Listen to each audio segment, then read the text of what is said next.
This is the roadmap on how life should work for young men. And I shared it with my 20-year-old son, and I wish somebody would have shared it with me. I wish I would have had this knowledge and could have followed this roadmap instead of bouncing all over the place. All right, so who is this video for? Let me give you a couple examples if you should stick around for this video. First, if you're a young man who just started out in life and you're kind of looking for a foundational roadmap of what am I supposed to do in becoming a man and evolving in life. And I'm not talking about, I'll tell you what kind of job to get or if you should go to college or not, none of that. It's just a foundational roadmap that anybody and everybody should be following. The second type of person that should watch this video is somebody who's starting over. Maybe you just went through a divorce and you're like, how do I rebuild this? Maybe you just got out of the military or prison and you're like, how do I, it's about the same thing, right? Sometimes, how do I rebuild my life? I don't know what to do. What's the roadmap? And the third person, and this is not as unique as it sounds, is you're struggling with, let's say, for example, you're trying to get a lot of recognition, but nobody's connecting with you. Maybe you're trying to grow spiritually, but there's just something missing and you're not getting the strides and gains that others seem to be getting. Those are the type of people that also could benefit from following this roadmap. So this roadmap is nothing I've came up with. I'm probably putting a unique twist on it a little bit just because of my personality and some of the things that I see in it. But you're going to be familiar with it if you graduated high school in the Western world.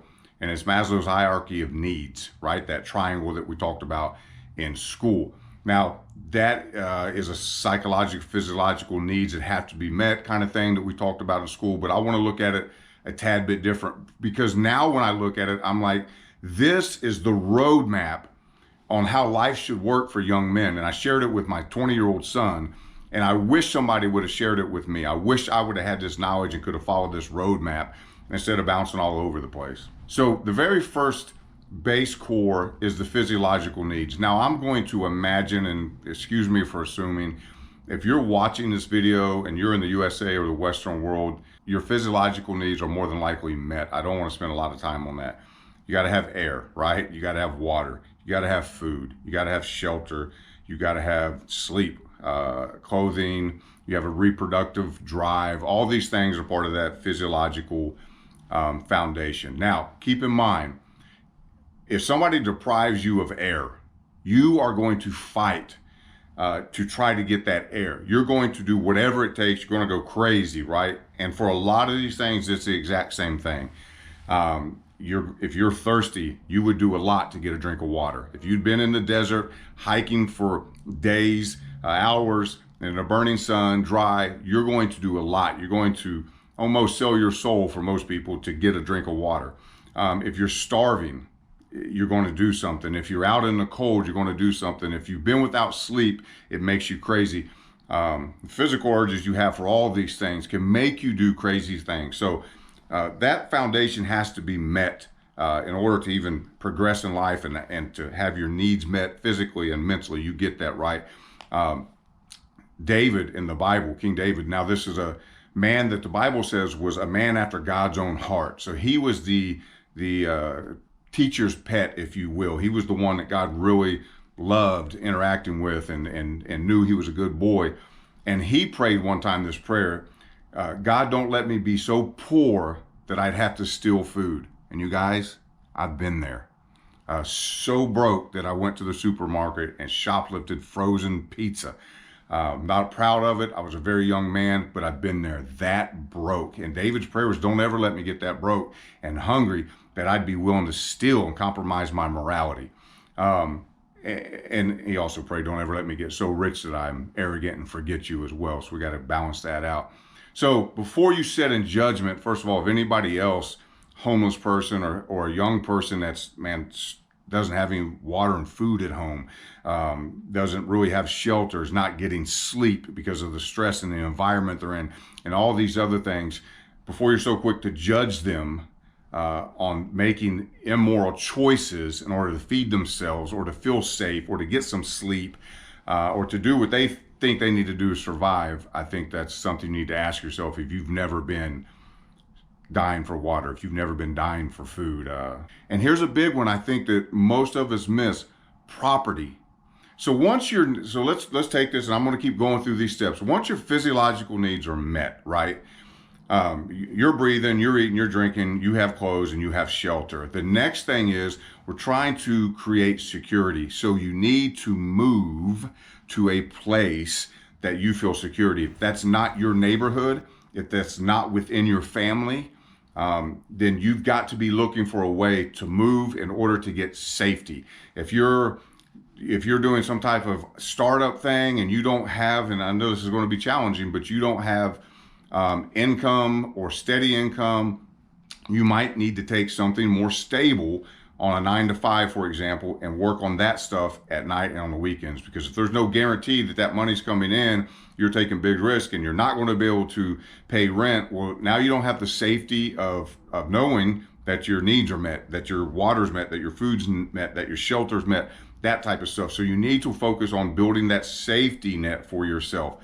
Safety net could also be putting back an emergency fund of $1,000, and then you want to grow that emergency fund to 3 months, then you want to grow it to 6 months, then you might want to grow it to a year, so that if anything happens, I've got 3 months, I've got 6 months, I've got a year to figure it out, to get a new job, to build that business, etc. And that provides a lot of safety and sanity.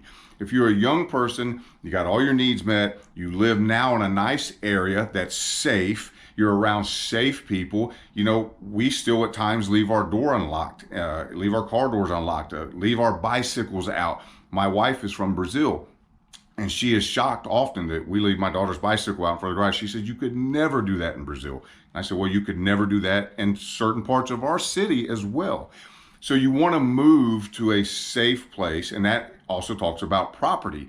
As a young man, even a young single man, this is going to be challenging.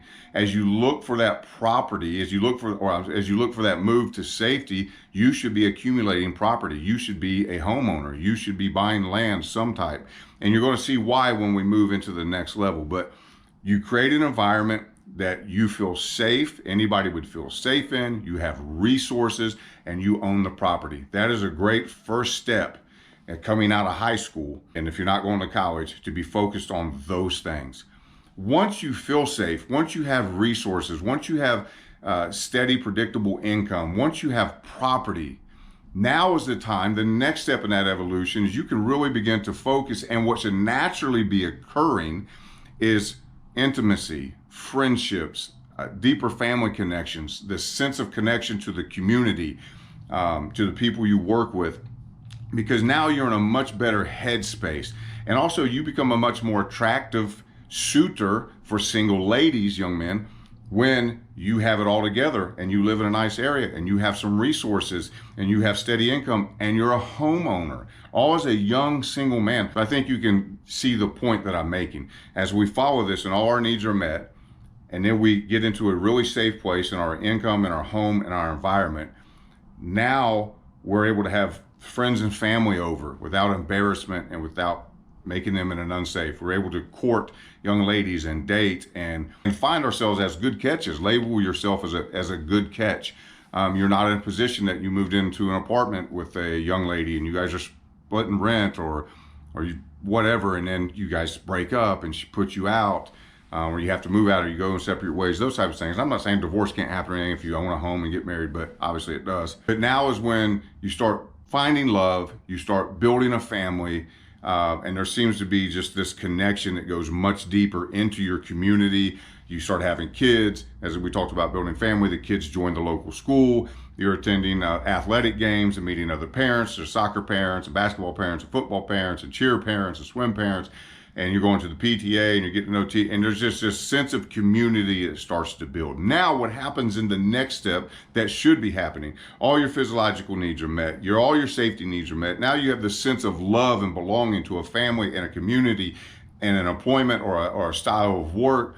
And now what naturally progresses, these should be natural things that come to you and you're seeking out at the same time. This should be a natural transition into these things. But what happens now is esteem. That's what's next on the pyramid. Esteem. What are we talking about? We're talking about self-esteem. You feel good about yourself, right? You own a home. You have a wife. You have kids. You're taking care of things. You're in the community. You're contributing. All these things help with our self-esteem. And what they also do is they bring status if we do it well. They bring respect of our peers in the community. They bring recognition. There is this strength and freedom that comes with it. And this is the place that if you decide that you are going into you have some type of natural leadership, this is where we should be drawing our pool, and this is the way it used to be, we should be drawing our pool of politicians from. This is where we should be drawing our pastors from. You don't want political people that went to school and studied political science and have volunteered in Young Republicans their whole life and have learned to play this nasty game of politics, in my opinion. Professional politicians. That just makes me sick to my stomach. I think what should be happening is men come out of high school and college and they buy homes in a community and they put roots down and they start a family and they contribute to that community and they raise a good family, and people are like, wow, what a great marriage. Wow, look at their kids. This man has done a great job in supporting the community and raising his own family, and everybody speaks well of him, and he does great at his job, and he does great at the business he owns, and he's making money, and he's expanding and growing, and they come to you and they say, because you are such a man, we want you to run the city. We want you to be mayor. We want you to be chief of police. We want you to be on city council, whatever.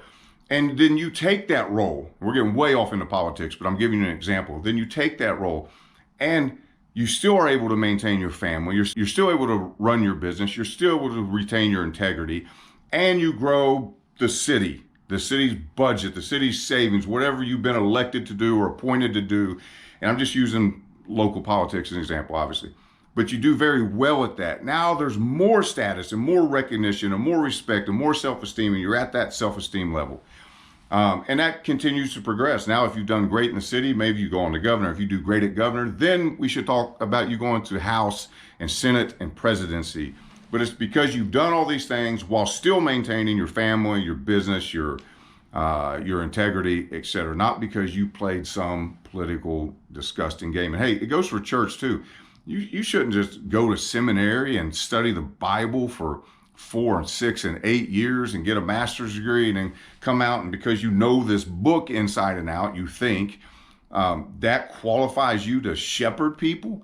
No, what qualifies you is that you're a young man who came into this community, this safe community, and or made it safe, and you bought a home and you started a family and you raised that family well and you did your job well and you attended church and served the church and the community well, and you earned the respect of your children and your wife and everybody in the community. And you naturally, you don't see a prophet is not a title, it's a verb. It's what you do. An apostle is not a title, it's a verb. It's what they do. An evangelist is not a title, it's what they do. A pastor is not a title, it's what they do. And so many of these people throw on these titles and these labels and take these positions of pastor, and they're not pastors. They don't have hearts for people, and they've never done these things that we're talking about, a raising a respectable family, of contributing in the community, of serving the church well or the community well, and growing and amplifying what they touch. Those are the men that can be trusted with higher levels of leadership. And that's who we should look for, is the men in our community who are doing that. And that used to be, I believe, the natural progression of how things went. Maybe not so much anymore with professional preachers and professional politicians. Yuck. Now we get to the last one, the top one, self-actualization. This is the desire to be the most that one can be. And most of the time we think about this spiritually, if not philosophically. So we've achieved everything, right? Now we have finances to support whatever we want to do. We're in a place that we feel safe and comfortable. We have the respect of the community around us for the most part. And we've achieved a lot. So now we're in a position that we can start seeking these higher elevated things. We start fine tuning our skills. We start becoming better at our leadership, at our selling, at our copywriting, at our preaching, at our understanding of finance and politics or God, in our meditation, in our prayer. Now we start to become really this Renaissance man, because we've laid the foundation of the rest of it. And this can be done at different time patterns. It's going to be done at different time patterns for different people.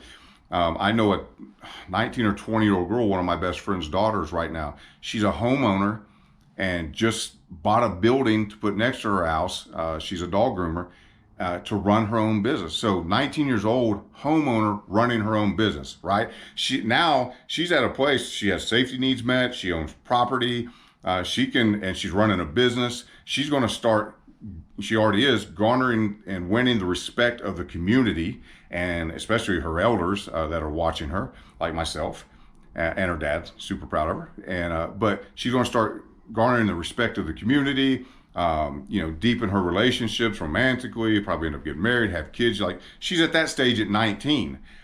So she could easily at 22, 24, 26, be somewhere as far as a leadership level and teaching people, whether it be in church or business or politics or anything like that, because wow, she's earned it, right?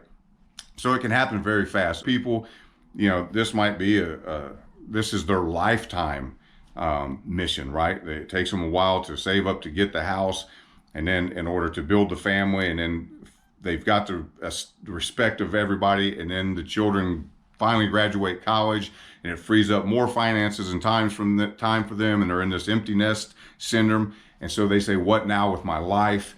And they dive deeper into their marriage, and they dive deeper into self-actualization. What is the purpose of life? Now that I've taken care of all these things and my kids are growing, God, what is there for me? Death is around the corner. Once you kind of cross that 50-year-old mark, you realize that it's half over at best, right? Probably. And it's all downhill from there. So you're trying to push the brake. And this will be coming for you guys if you're not at 50 yet. Most of you who watch my stuff are not. You're in your 20s, 30s.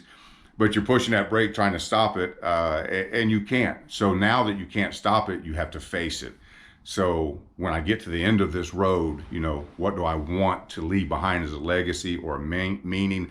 How am I going to consolidate this in my mind that death is coming? And it becomes a real thing for you the older you get, especially for me crossing that 50-year-old mark.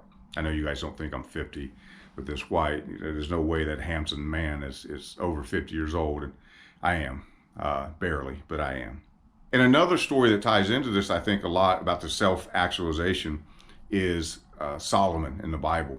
Supposed to be the wisest man who ever lived, right? And God basically, almost like this genie, right, grants him this one wish. You can ask one thing of me, kind of, and I'll give it to you. And he said, I want wisdom. What a request, right? Come on. If you had one from God himself, would it be wisdom? Come on now. But he asked for wisdom. And then you look at his life, right? He was the richest man who ever lived. At the time, the most famous man, obviously, in the world, in the known world, for his known world. Most powerful man in his known world. He had 1,000 concubines, so side chicks, right? Secondary wives, I guess they kind of would be considered. 1,000, right? So there's, Wilt Chamberlain and some other guys talk about they ran through thousands of women, but this guy had 1,000 wives at his disposal at any time. He could sleep with a different wife every day, and it would take him years to get through all his wives, right? And I'm saying this is leading up to something, right? I'm not being misogynistic. But and with all that power and all that money and all that fame, do you think any of his 1,000 concubines were ugly, or he was stuck with, or he regretted? It probably was almost a situation where, he saw a beautiful girl and spoke to the family and said, listen, I'd like to make her a concubine.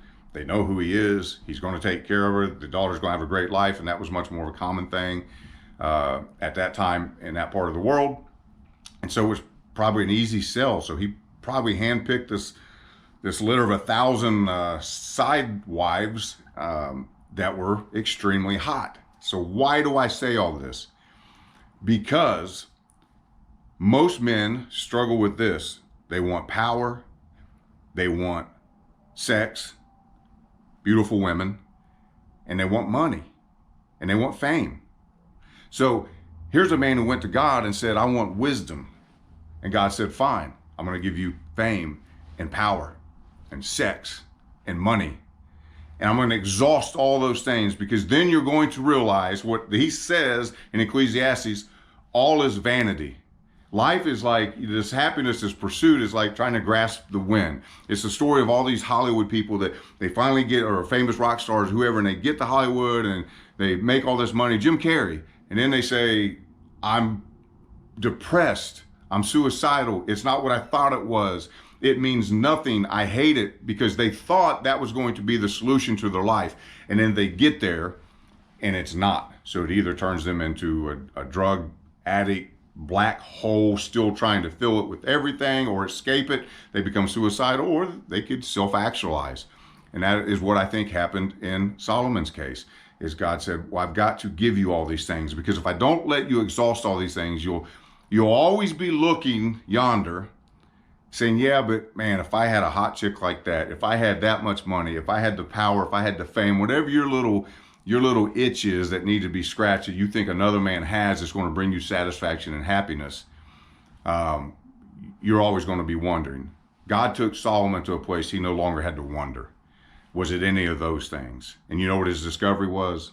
It wasn't. It wasn't any of those things. So eat, drink, be merry, my friends. I hope this blesses. I hope this helps somebody.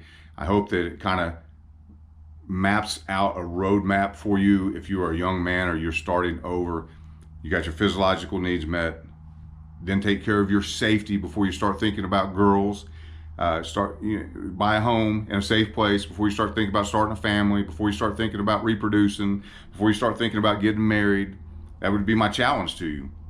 And then in that place, build your love and your belonging and your intimacy and your connections, which will then feed your self-esteem, your opportunities, the respect, and then you'll have time for self-actualization. Now, here's something I should have said earlier. Maybe I'll cut and put this in later. Part of the problem with some people, and this was a third person I described who should watch this video, is you're on this journey of self-actualization. You're chasing all these spiritual things. You're going to meditation retreats and dropping ayahuasca or attending church 5 days a week. And the truth is, nobody respects you because you don't, and they don't include you into the community because you haven't taken care of the safety needs. You don't have steady employment. You don't have steady income. You don't have money. You don't have a home. You're not taking care of your health. You're eating bad, you're overweight, you look bad, those type of things. And I'm not saying they judge a book by the cover, but you've skipped some steps. So it's hard to get respect to people. We used to say, you ever seen somebody so heavenly good or so heavenly minded they're no earthly good? That's what we're talking about. You're so focused on spiritual stuff that the other stuff that is day to day has to happen. You have to pay your bills. You have to have some type of income. Those type of things aren't being met. So therefore, it's hard to get love and belonging, and it's hard to get self-esteem. Some of you are trying to get self-esteem, and you're calling yourself a CEO or a prophet or whatever else in your Instagram bio. But again, there's been no safety needs met. You don't have that foundation laid. You haven't become part of a community and earned respect in that community and got love and a sense of belonging and connections. You're trying to use your esteem, your titles, and your claims of recognition, strength, and freedom, and respect and self-esteem to connect with people. It's the other way around. You connect with people, and they watch you in action as you're part of their community, and then the esteem is built. You're trying to do the steps out of order. It's hard to start a family. It's hard to find a good wife. It's hard to get respected in the community when you haven't taken care of safety needs, when you don't live in a good place, when you don't own a home, when you don't have steady income. It's hard to find wife. It's hard to start a family. These are the things that should be taken care of in these priorities. There's exceptions to every rule, and you can make your comments. Well, I started my family when I was 17, I had a baby out of wedlock, and we did great. I know, I understand. I'm saying in general principles, this would be the ideal thing to map out and try to follow to meet your needs. And I hope that's taken well, and I hope that's understood. But I would love to hear if you differ in the comments. Shoot me a message and let me know.